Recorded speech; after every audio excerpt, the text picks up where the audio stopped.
Doctor Pradeep Joshi கடந்த 6 வருடங்களாக லண்டனில் வசித்து வந்தார்.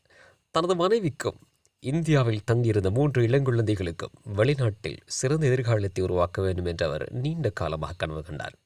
பல வருட திட்டமிடல், ஆவணப்படுத்தல் மற்றும் பொறுமைக்கெல்லாம் பின்னால் அந்த கனவு இறுதியாக நனவாகியது. சில நாட்களுக்கு முன்பு அவரது மனைவி ஒரு மருத்துவ நிபுணர், அவர் பெயர் கோமி வியாஸ், இந்தியாவில் தனது வேலையை ராஜினாமா செய்தார்.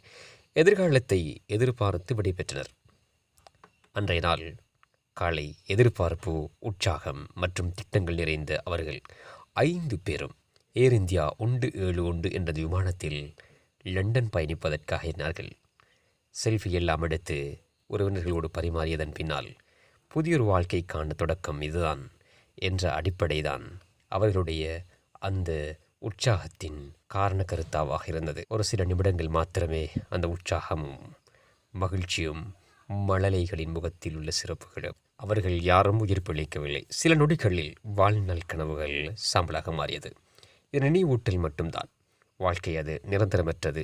நீங்கள் கட்டும் அனைத்தும், நீங்கள் பயணிக்கும் வாகனங்கள் உட்பட, நீங்கள் உங்களுக்காக, உங்கள் குழந்தைகளுக்காக சேகரித்திருக்கிற அத்துணை சொத்துகளும் ஒரு நாள் அடையாளம் இல்லாமல் போகும் என்ற உண்மை மட்டுமே எஞ்சியது.